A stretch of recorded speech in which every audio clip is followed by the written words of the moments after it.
Pineda more experienced, but Emmanuel Sanchez on a streak in Bellator. Well, a couple of high-profile split decision wins. Our night begins with Michael C. Williams. Ladies and gentlemen, good evening and welcome. As tonight, Miller Lite presents Bellator MMA from the Toyota Center in Houston, Texas. For you, Robbie, we begin the night with 3 5-minute rounds. And now, introducing first the blue corner. At 5'7", weighing in 148.2 pounds, his professional record, 21 wins, 11 defeats, fighting out of Houston, Texas, introducing Daniel "The Pin" Pineda. And across the cage, his adversary, fighting out of the red corner, at 5'9", weighing in 149.2 pounds. As a professional, he brings 12 victories, just 2 defeats. He fights out of Milwaukee, Wisconsin, introducing Emmanuel El Matador Sanchez. In charge of the action, your referee, Jacob Montalvo.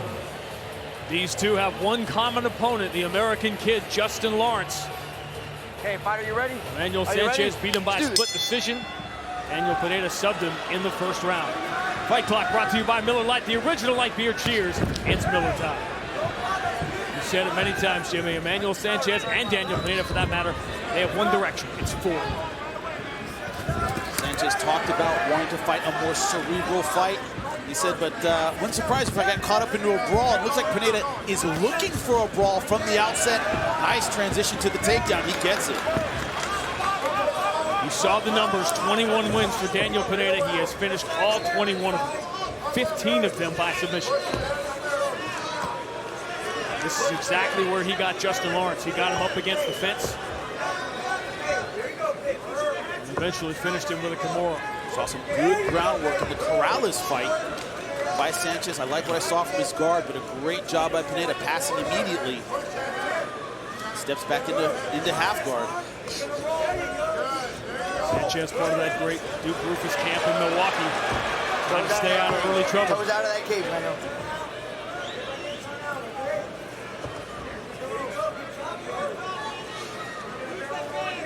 One hook in, there's some unorthodox submissions from here.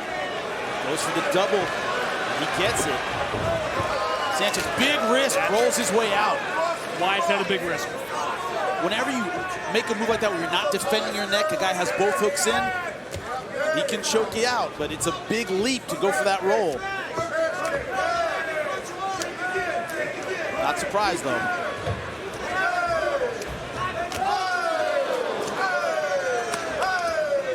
Download the new and improved Bellator MMA mobile app for exclusive videos, fighter stats, upcoming events, and ticket info. You can also become the 4th judge, score every round live with other fans. Available now for iOS and Android. This will be a fun round to judge. We have got some news for you about some upcoming Bellator events in the next couple of months. The Bellator is going to start rolling at a very high rate of speed. One thing about Sanchez, he sets a very even pace. We saw against Justin Lawrence. Lawrence started out hot, just like Pineda, but Sanchez stayed with it and stayed mentally and physically in the fight. That is key. He doesn't get frustrated easily. Second straight day, we've seen a tweet from Shaq. You're going to hear this name more than once. 1998, The Rock and Ken Shamrock went at WrestleMania. The Rock is an idol of the variety of fighters that are part of the Bellator roster. When you talk about 305, when you talk about Miami, you're talking about Pitbull territory. Another beautiful, smooth transition to the takedown by Pineda. I love the way he sets it up. Just tenacious on top.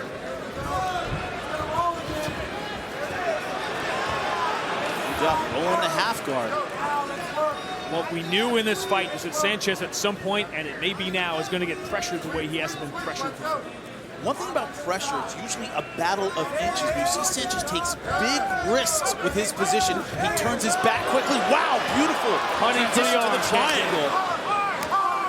And then armbar on the way out. Sanchez, like I said, takes big risks to get out of positions. So far, it's worked for him, but what do you say? It works until it doesn't.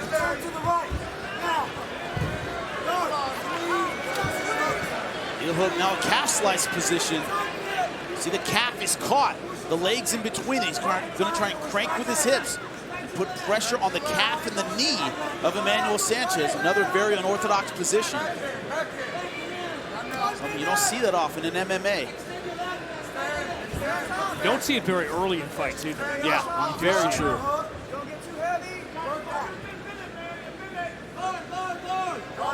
I like the submission confidence of Pineda. He's aggressive, he's going for a lot of things, and Sanchez just trying to kind of weather the storm early in the first round. One thing about having finished all of his opponents, he's not that used to deep water. And that's where Sanchez lives. All of his fights in Bellator so far decisions.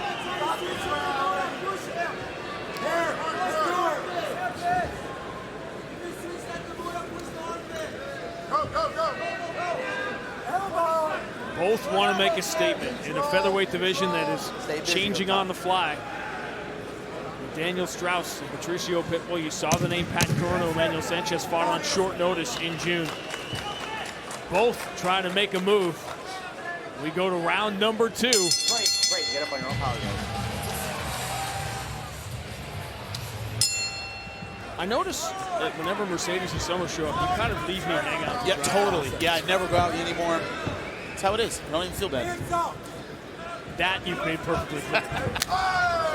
Now, remember the huge leg kick that Emmanuel Sanchez landed on Justin Lawrence? That turned that fight around, and that turned a second round of that fight around that we weren't really sure that he had won. Yes. Turned out the judges saw it his way. In a sense, Sanchez's weakness is his strength. He sets a pace, and he never deviates from it. He almost depends on his opponent kind of slowing down or giving him an opening. Against Pat Curran, he feels he didn't pull the trigger when he could have. Let's see if he does tonight. But Pineda set a crazy pace in round number 1. Can he keep it? Pineda Rose very quickly. A couple of fights in Bellator. 7 fights in the UFC. Still looking for his first Bellator win. And after struggling, went back down to Legacy. Here in Texas, he won 3 straight. Still just 30 years old. He's already had 3 or 4 lifetimes as a professional. Sanchez really is still on his first.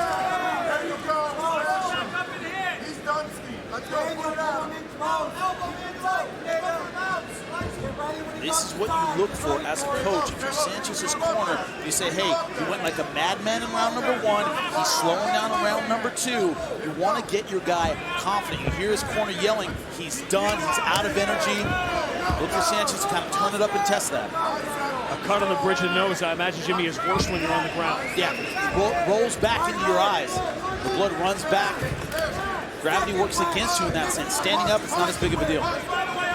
Emmanuel Sanchez promised us he would be more patient. He has been here in round 2. And it's not just patience for Sanchez, it's about how you expend your energy as a younger fighter. He never sets a pace he can't keep.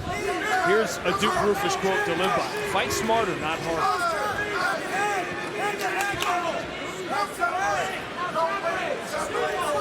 Sanchez with the tie clincher. Pineda with the level change. Yes, great timing on that level change. It's hard for Sanchez to see it coming. Looking for a triangle of his own. Pineda beats it with the posture. Don't sleep on Sanchez's ground game. I remember the Corrales fight. Very impressive from his back. Let's go, guys. Stay busy here.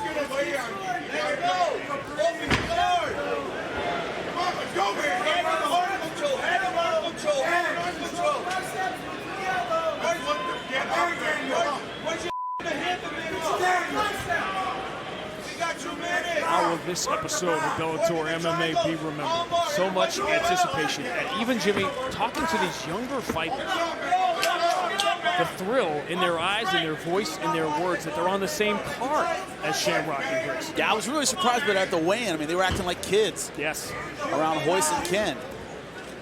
I've seen over the last 48 hours here in Houston a lot of grown men acting like kids at the idea that they're going to get to see Shamrock and Gracie. That's true.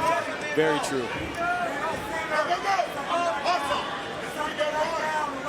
You guys stop. Get up. Up. Hey, fight.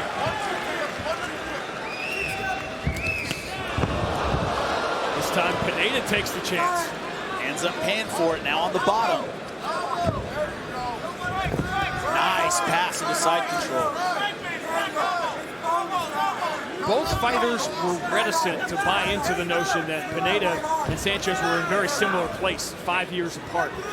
But the reality is there is a mirror image element to this. Pineda has been where Sanchez is now, both in this fight and in his career. Hard for the knee bar. See, Pineda not quite having the energy to chase him down and stay on top. That's key.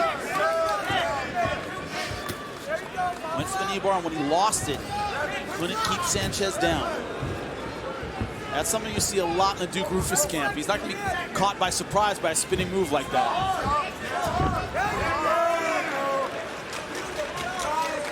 One thing he's always had in his back pocket is that takedown. A pretty clear-cut energy change from round 1 to round 2 for Pineda. Sanchez, same round 2 as round 1. So Emmanuel Sanchez trying to find his legs underneath him early in round 1 is very strong. All right, guys, round 3. 9-year pro, Emmanuel Pineda, returning to Bellator, looking for his first win in Bellator, trying to make an immediate impact against one of the rising young fighters in Emmanuel Sanchez in the red gloves. Even through 2? I have it even through 2. It's a Sanchez kind of fight. Started slowly. I thought he took round 2. See what he can do in round 3, because Pineda still has a lot of fight left in him. Leaping over the top. Took a big risk trying to pass there. That is why Sanchez won round 2. Exactly. Pineda got the takedown, was on top, but Sanchez just did more damage.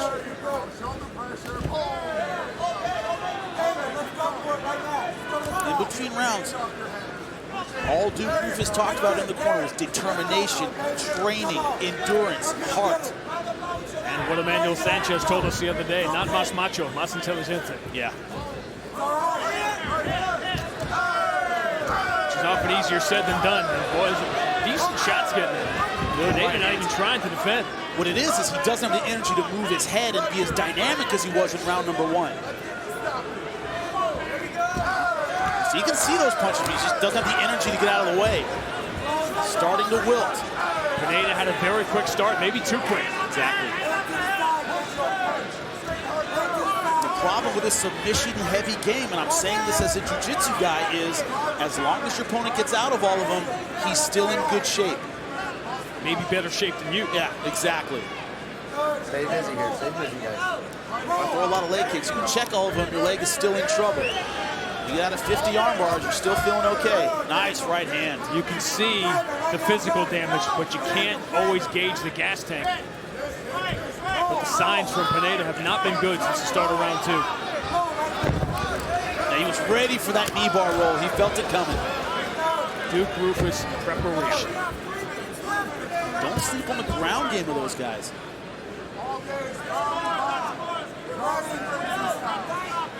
And Askren, Anthony Pettis, great ground games. Not just a striker's gym. Pineda almost turned away. Pineda in some trouble here along the fence. The wounded tiger is dangerous. He's reactions very slow for Pineda here. Yep. Sanchez only has 1 knockout win in his 14 pro fights, and he's being very cautious with the veteran. You see, under duress, Pineda still throwing back.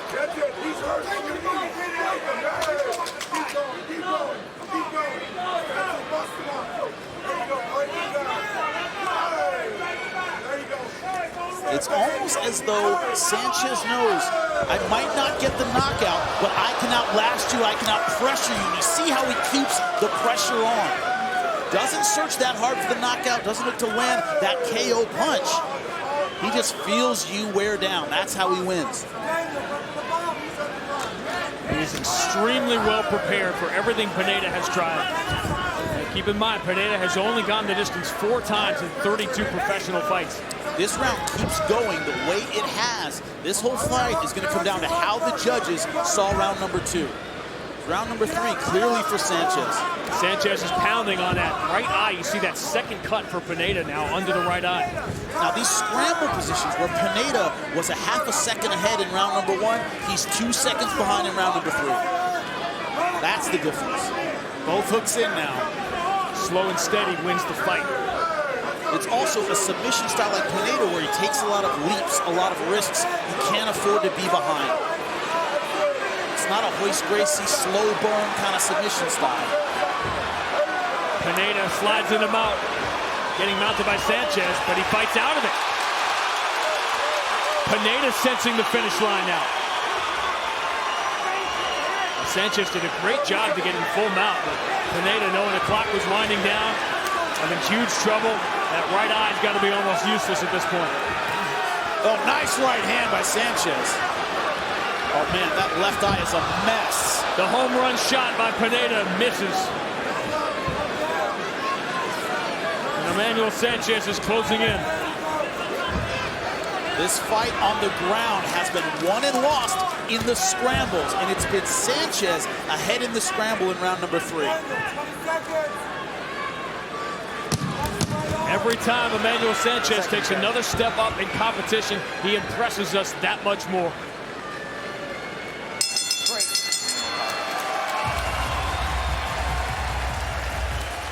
Ladies and gentlemen, having gone the distance, we'll go to your 3 cage-side judges. Your first judge, Joshua Ferraro, sees the fight 29-28. He scores it for Pineda. Your second judge, David Bell, scores the fight 29-27. He sees it for Sanchez. Your third and final judge at cage side, Joe Solis, scores the fight 29-28 for the winner by split decision. Emmanuel Sanchez. The tail of the tape in a pivotal fight in the light heavyweight division. The height and reach advantage belong to Linton Vassell. That is huge to disrupt the timing of Emmanuel Newton. Good work. A rematch, 14 plus months in the making in October of 2014. Linton Vassell came so close to that world title. The fight clock brought to you by Miller Lite, the original light beer. Cheers.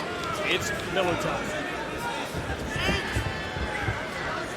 Emmanuel Newton can't have that same slow start, because even if he survives it, you got a 3-round fight instead of a 5. Yeah, exactly. Their last fight had been 3 rounds. It would have been Linton Vassell who won 2-1.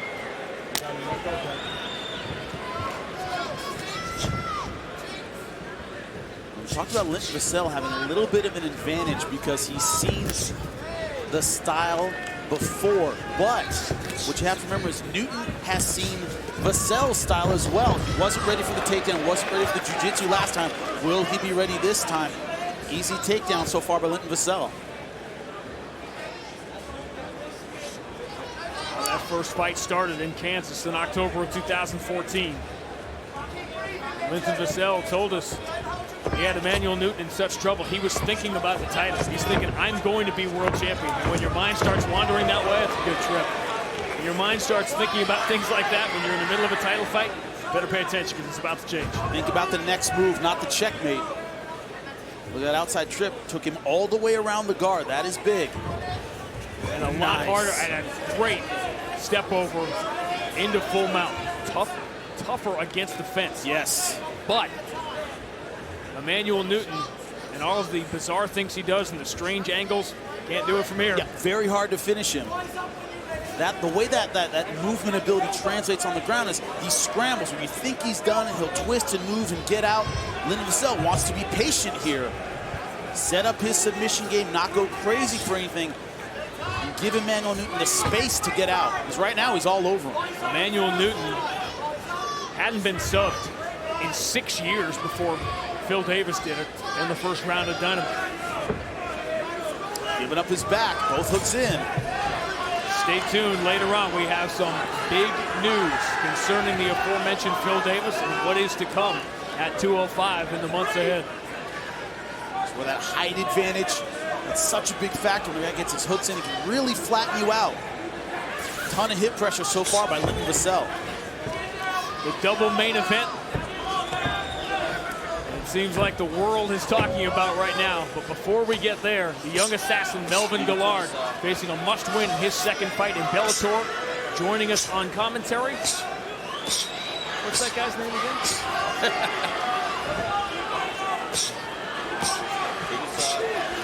Nice short shot. You see, not going crazy, not looking for the finish as much as he did in the first fight. I think he learned his lesson.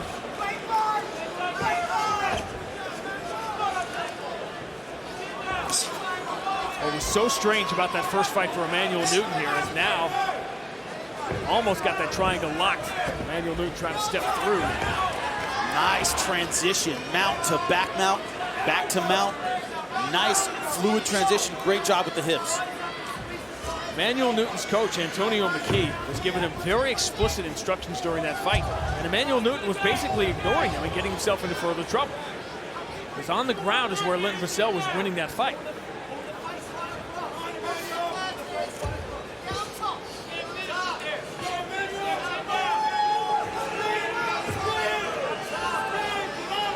I mean, you can almost see how the thought process has changed with Linton Vassell. He's being calm. I don't see him getting that excited. It's like he's trying to calm himself down as he's using these techniques to not go for the finish too hard.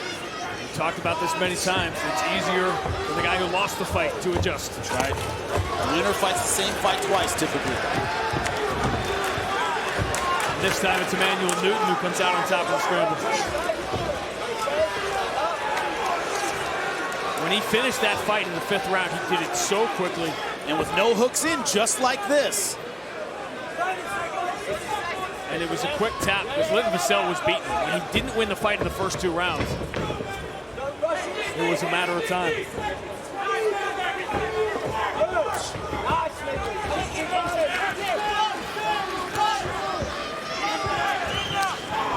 Spinning back fist that did enjoy Beltran and most famously King Mo from Emmanuel Newton.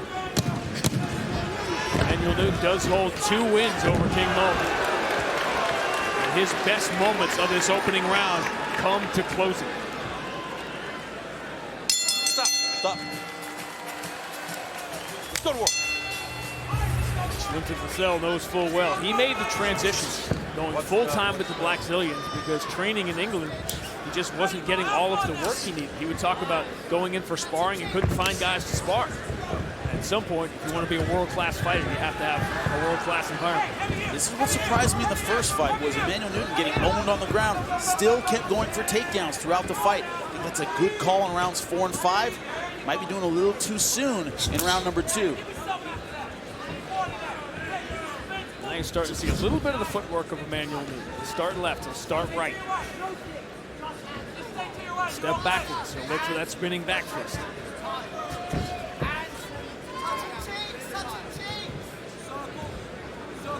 Two weeks from tonight, the Wolf, Darian Caldwell, one of the truly rising young stars in MMA. He will go head-to-head with Joe Warren. A bantamweight world title fight could be on the line 2 weeks from tonight. Darian Caldwell's meteoric rise. He has not been touched on his way to that fight with Joe Warren.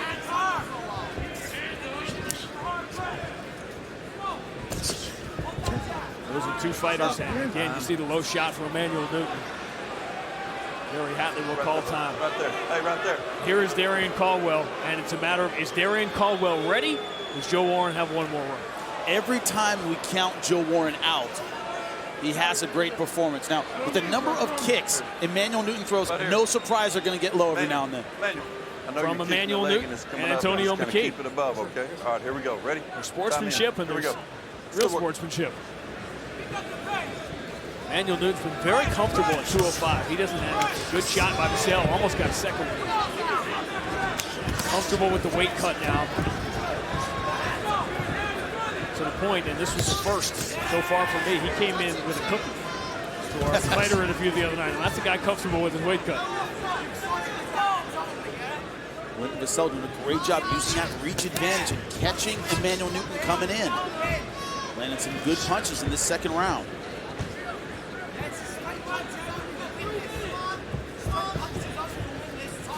Linton Vassell, Jimmy, is going a half beat slower than he did in the first fight, and that's a good thing.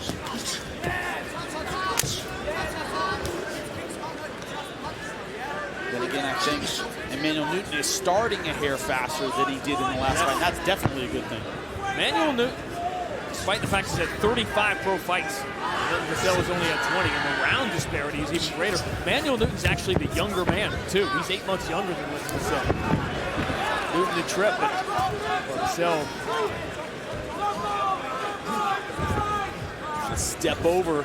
Don't grab the shorts. Emmanuel Newton able to circle around to the back, suplex position.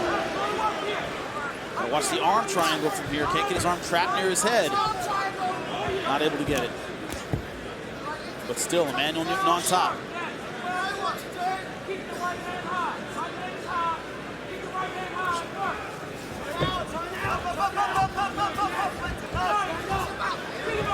Now we're starting to see that Emmanuel Newton a half second ahead in the scrambles. Shades of the Pineda Sanchez fight. One guy's out scrambling in the first round, the other guy's out scrambling in the second.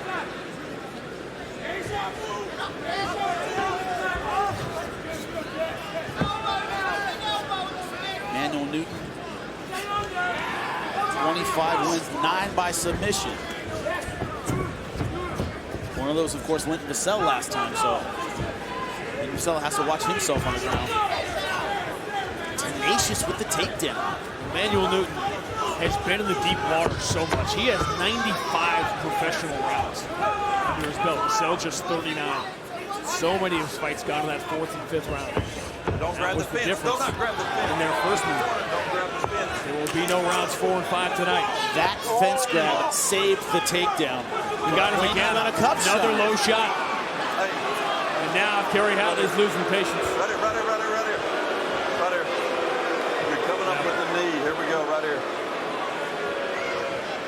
Well, once again, I think they're going to call that unintentional. I don't think he's going to take a point, but one more and he has to. He gets the fence. Let's take a look at it. Yep. Knee right to the cup. Third one. None of them that severe or egregious, but every guy knows 3 of those. That's tough. Kerry Hatley, just by his expression and the way he was carrying himself, you know that point's going to come into play very soon. I think he was thinking about it there. You see guys, when the time is up or when they say they're ready to continue, they really are. Linton Vassell is clearly not in that spot. Got one more minute. And as we talked about over and over again, the stakes of this fight are enormous. The line at the top of 205 is long and talented. The champion, Liam I McGeary. got 1 point. Yeah, there's the points. Cup, 1 point. Wow. 1 point. 1 point. Oh, Emmanuel Newton now is in a world of trouble. Coming straight up. All right, buddy, here we go. All right, you ready to go? Ready to go? All right, here we go. You ready to go? Time in. Let's go. No more. Let's see what changes.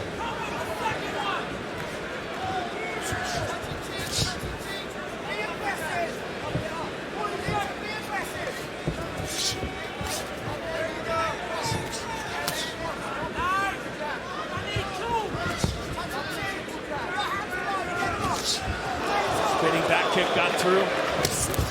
Linton Vassell wants that. He wants that minute back in the corner at the end of the round. He is not 100% back.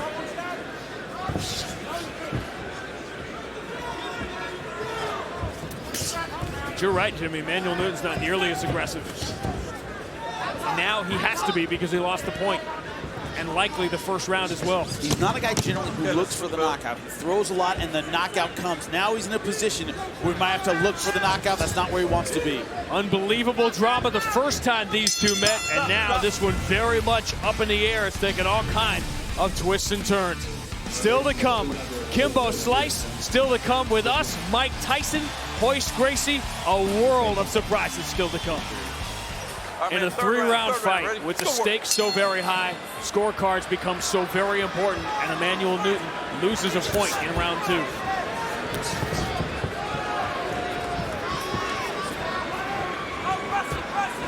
My opinion, that makes it a 9-9 round in round number 2. I was giving it to Emmanuel Newton, but now it's 9-9, and like I said, without a great round in this third round, he's fighting for a draw. And I'll say this 5 minutes ahead of time before we get there. A draw does not help these guys. Does not at all. 205. Spinning back fist attempt. Very difficult one to land, but when it lands, it's a night ender. What that does generally is it checks an aggressive opponent. You miss a shot, and that spinning back fist follows right behind it, so he doesn't want to rush in after a missed punch.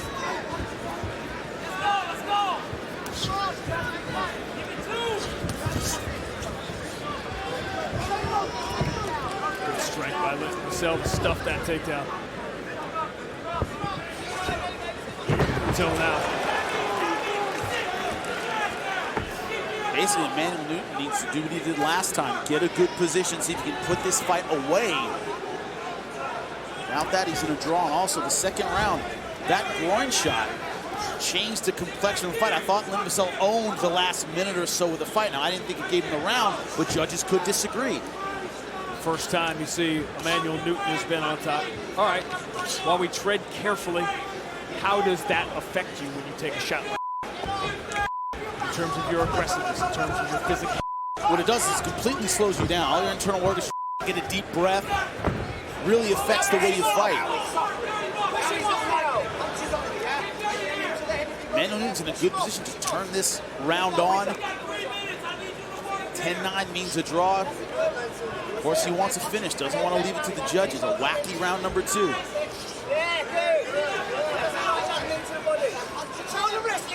A submission win for Emmanuel Newton is the only time Linton Vassell has ever tapped. And that took deep into the fight early in round number 5.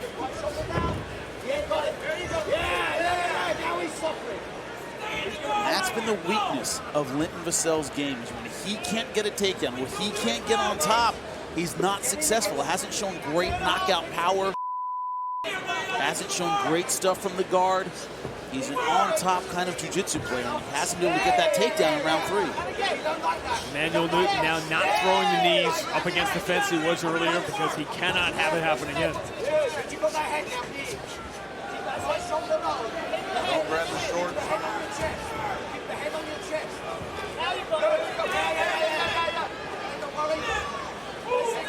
You can argue the point deduction, you can talk about it, but the fight changed at that moment. Control your breathing. Breathe. There you go, you're getting in now. Yeah, you're getting in.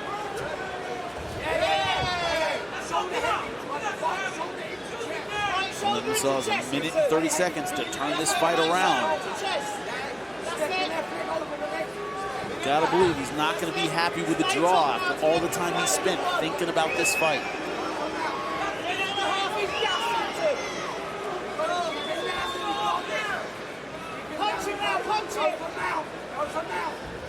Steps over again. Very good job.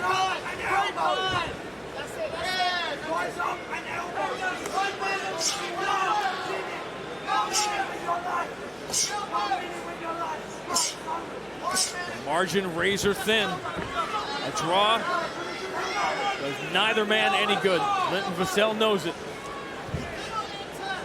Trying hard, looks like he might be trying to push that elbow across to get the arm triangle.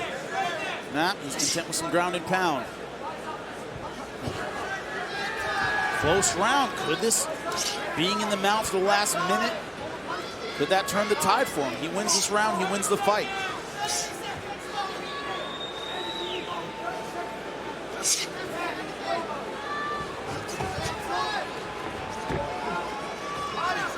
Emmanuel Newton trying to spin out, danger of giving his back.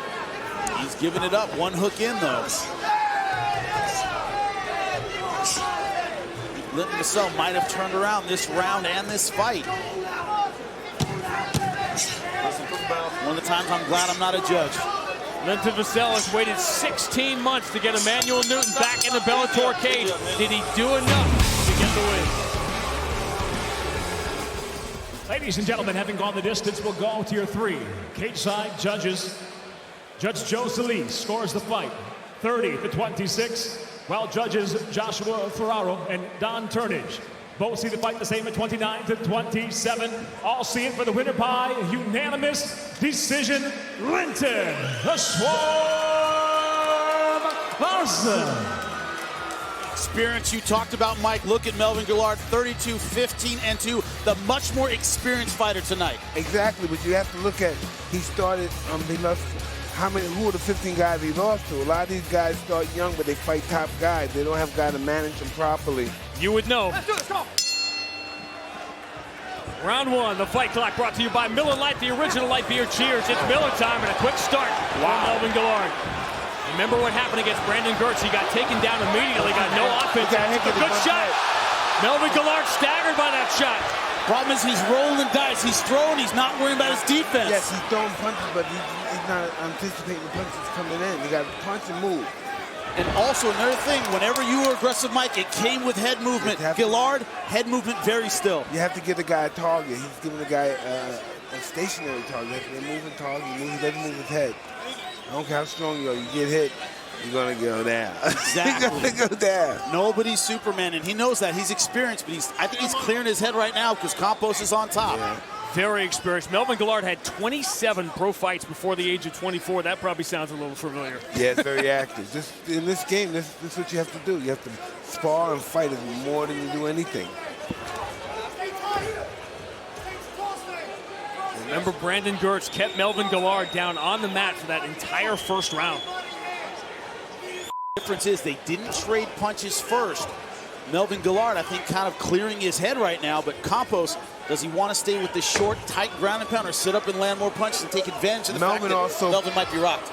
Clashed heads with him. Yeah. And he was on the losing end, too. The head was really knocked him out and rocked him, and he got hit with a punch. Yes. You still got it, man. You're blowing up Twitter right now. Really? What happened with Twitter? I don't understand the Twitter stuff. My wife got me on Twitter, but I don't understand. You got like 5 million followers. What do you mean you don't understand? Either one of them. Ask me their name. What's their name? Fair question. I don't know. My wife knows everybody's name, whose birthday it is, who passed away, condolence letters. I'm glad somebody's handling it for you, Mike. Oh, man, I don't know how to do nothing. God forbid if I had to spell something. God. And then... You got enough projects going. I can't keep track of everything you're doing right now. On TV, you're doing stand-up, you're a cartoon over on this channel, you're everywhere. Man, I don't know what I'm doing. I don't know. All right, this is pretty interesting. Yeah, see, my wife hates this part. This is the part I love. See, this is the part I love. I'm a jiu-jitsu guy. I love this stuff. What he's trying to do is pass half guard here and put heavy pressure on Melvin Guillard, not give him any space. Yes, exactly. Mound him, get the knees in his chest and just, fire away, baby, on the dome piece. Exactly. And this is a good position to land ground and pound as well, but Guillard still very active, still moving around. And it's so interesting with wrestling, the guy can just move out and hurt you with your forearm. It's just, you don't know when you're getting hurt. Everything hurts when you're down there, trust me. This right here doesn't look comfortable. But look at Melvin Guillard. He's trying to stifle the offense of Campos. Crowd is booing. He's hoping they'll stand it up. They'll stand it up. Now Campos getting some distance for ground and pound. Once you get him there, they get him stationary. Exactly. Since he's stationary, he knows where to hit that can't move. Grab the cage. Using the fence to get up. Oh, man. Those were big shots that just missed. It just missed, though. Oh, I'm so happy Melvin didn't get hit with that. With Melvin, didn't he? He's back where he wants to be now. Oh, no, Melvin's not a good defensive fighter. But Derek, though, waiting for the counter-punching opportunities. He's not initiating. He's waiting for Guillard to come in so he can counter him. Guillard fought the Campos fight with a cortisone shot. He never even felt it when that hand shattered. He says, I've got my right hand back now. And that was with Gertz, round number 2. He said in the open, that's when he smashed. Was broken, the fracture, it should only go to the body. So you go no touch with the right hand, only to the body. The body's soft, and the impact is going to hurt the body. Now, do you think it might be smarter for Guillard to start with the body, having injured that hand before, not go to the right head? hand to the body. That's all you should do. Really?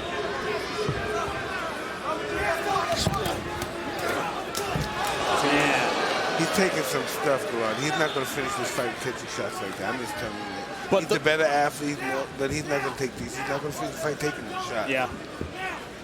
The question is, both guys fighting with a pace that's like it's a one-round fight. They're not thinking about round number 2, certainly not thinking about round number 3. No, you don't think about it. You got to be in the midst of the fight.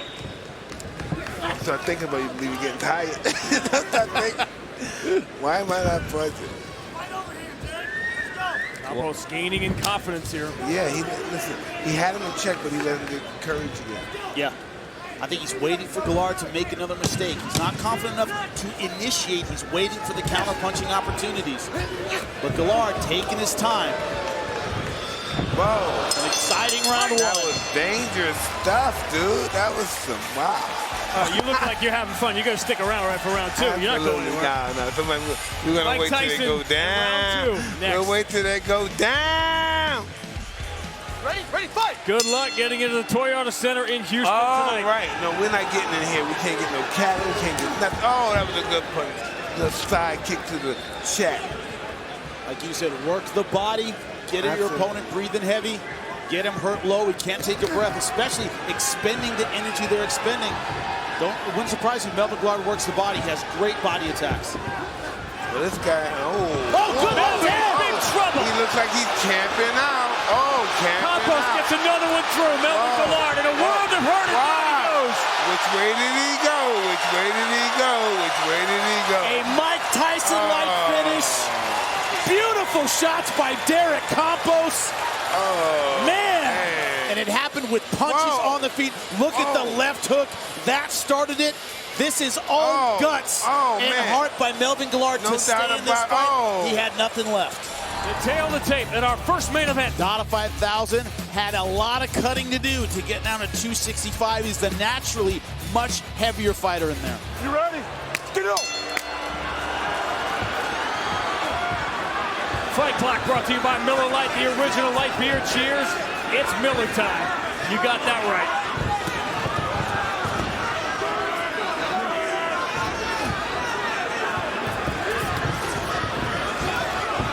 Kimbo gives him a smile and immediately plants him.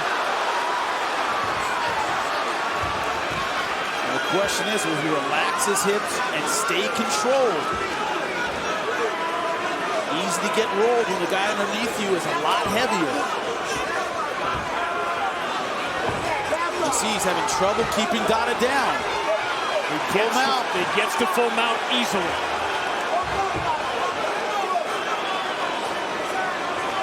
Experienced on the ground, this is where you take the energy out of your opponent, you give him a second, you let him struggle, then you start grounding and pounding. Does Kimbo have that kind of experience?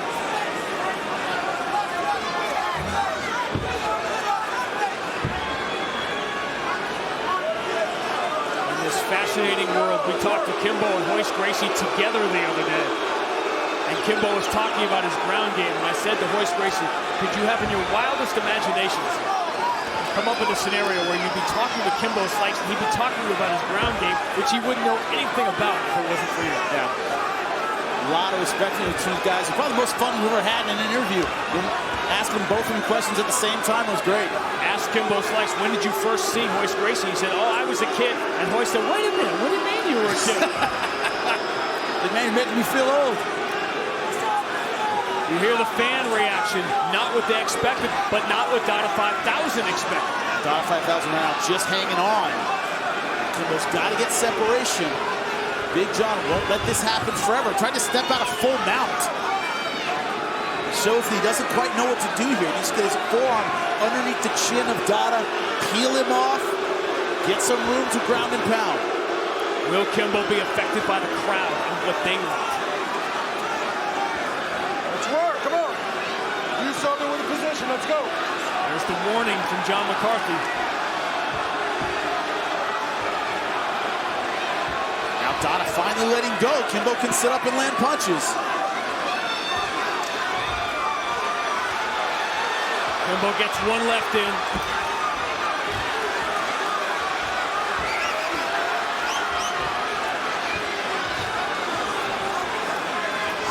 Problem is, if you're not used to grappling, if you're not used to the takedown battle, it can fatigue you if you're used to throwing punches. It's a different kind of energy.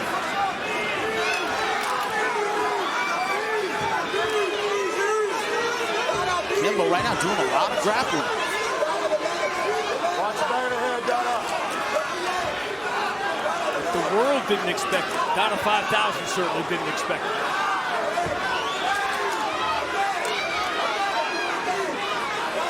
You ask him about the training he received. He's mysterious about it. Kimbo looks gassed.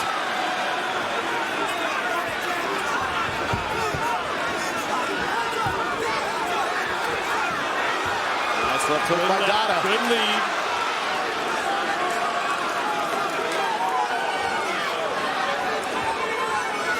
Dada 5,000, 4 years younger, carrying those 33 extra pounds.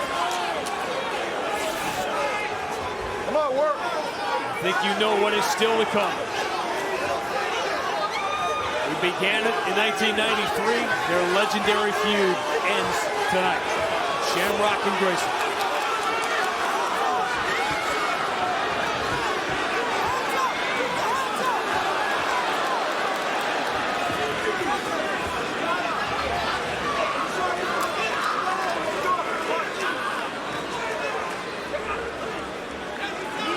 One of the questions we didn't know, Jimmy, if we would have to answer it, what would happen if Dada 5000 found himself in a real MMA fight? And he's survived. Survived because Kimbo didn't have the skill to use the mount. Took him down, got great position, wasn't quite sure how to use it. Dada now might just be weathering the storm, waiting for Kimbo to run out of gas. He's not showing any potential. He throws that jab, just brings it right down to his hip. So much discussion about this fight. So much conversation. Very little of it was about round two. Get up.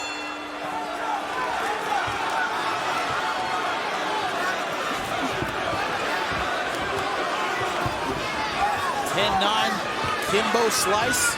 Got the takedown, got to him out, didn't do anything with it, but won the position battle, and Dada didn't land anything significant on the feet. Pretty much a stalemate when it came to that.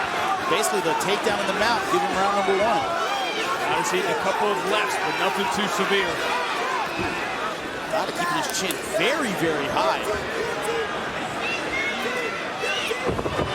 Another easy takedown. A couple of half-hearted guillotine attempts here for Dada.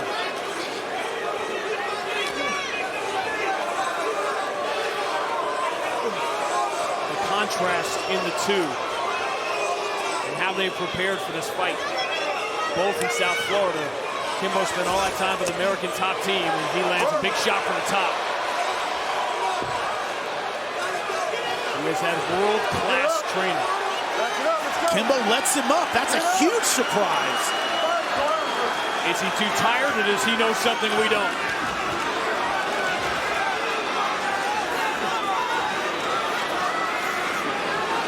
Still throwing big punches, but man, I'm really surprised he gave up top position considering he looks really fatigued.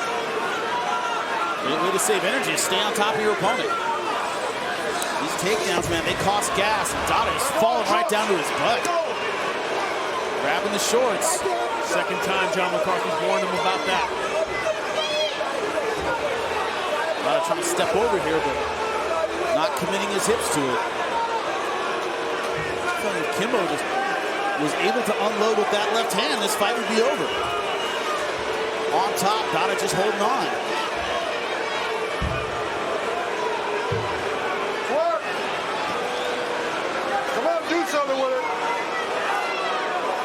Stop, get it up. That's it. John McCarthy's going to separate him again.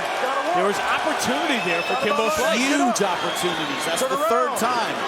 I think Kimbo could have turned it on and finished the fight. Dada can barely stand up. But he's still standing halfway through. He's eating a couple of big lefts. Now he's in some trouble. Dada's wobble still coming forward.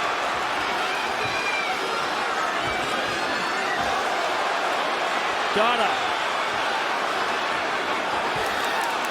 Kimbo looks like he can barely keep his hands going. Opportunity has been there on the ground and on the feet for the finishing shot from Kimbo Slice, and for whatever reason, either has chosen not to or does not have the gas to deliver it. Work. Stop, get it up. Gotta do something, stand up, here we go. Fight. Fans with cell phones up, standing. This fight has captured their imagination.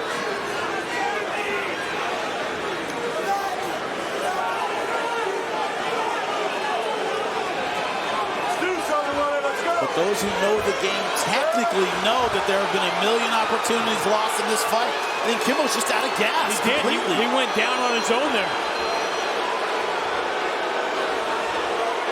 Do either have enough in the tank to finish?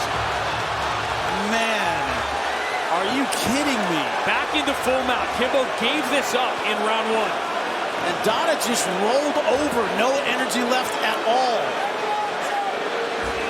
If Kimbo can literally sit up and throw a couple punches, this can be over. Let's go. That looks like a big if right now.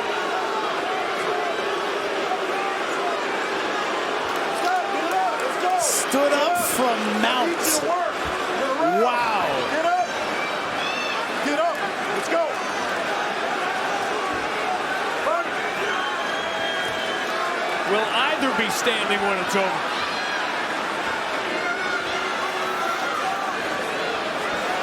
The only thing you can control when you're training really is your gas. Sometimes you try to improve your technique and the guy's more technical, but you can always be ready to go 15 minutes. And I don't think Kimbo's ready to go 15 minutes, and he's paying the price right now. Dada has had opportunities here, but he has not had enough to finish. Both gassed, both in a world of trouble, trying to hang on to the end of round 2. Not envisioned. Round 3. Both fighters needed to be helped off the stool to start round 3. I have both rounds for Kimbo based on that minimal groundwork he's doing. Although Dada landed some punches, and he's starting to land some punches in round 3. That was one of the best shots of the fight for Kimbo. The right uppercut slid through. The feeling if either one of these fighters can land anything significant, but they're just flailing arm punches, nobody turning over a shot. Kimbo looks dead on his feet. Dada doesn't look much better.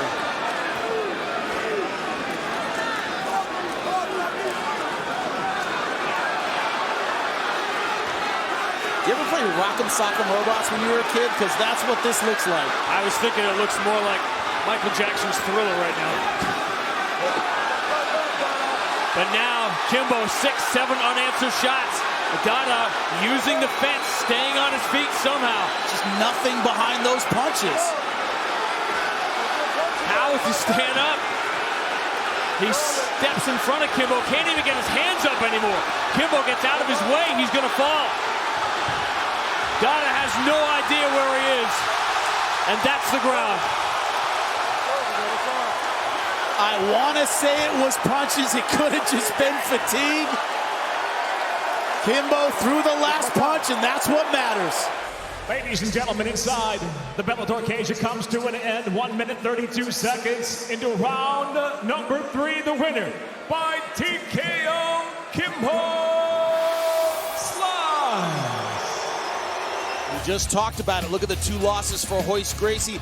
Not severe beatings like the ones Kim Shamrock has taken since 2000. Sakuraba and Matt Hughes, the only to put those 2 numbers in that column. Go. The Fight Clock brought to you by Miller Lite, the original light beer. Cheers. It's Miller time. Soak it in.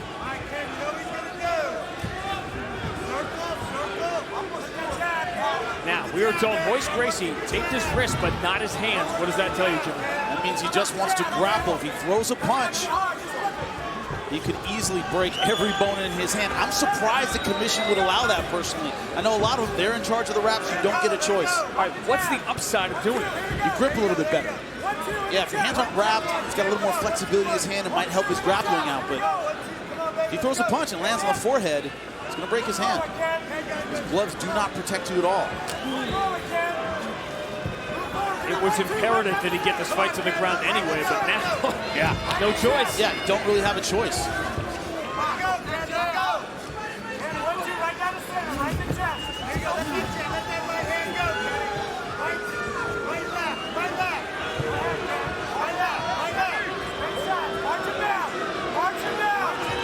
Shamrock feels strongly that it was his performance against Kimbo Slice last summer that convinced Royce Gracie that he could win this fight easily.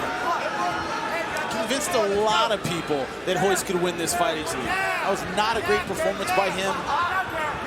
Had his moment on the ground when he couldn't get it. So one-punch knockout. Didn't look very prepared. Yet as time went on, as this fight drew closer, that everybody had an opinion on it, that people seemed absolutely split as to who was going to win it.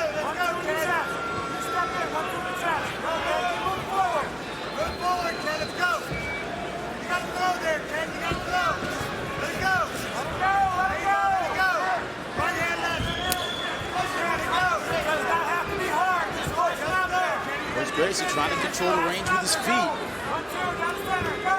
That was his weapon back in the day. He would throw that push kick, come right in and grapple.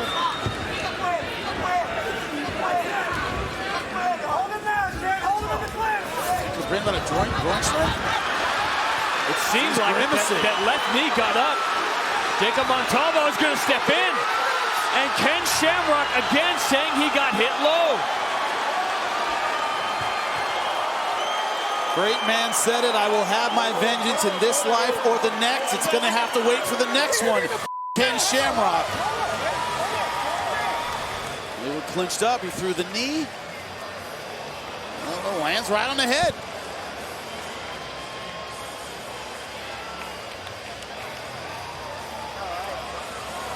Didn't go anywhere near the groin. Did not go anywhere near it.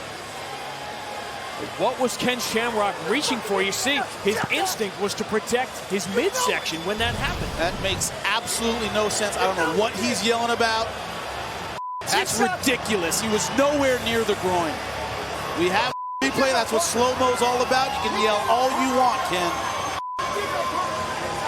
Unless it came earlier, the truck is telling me it did not. He did it on purpose.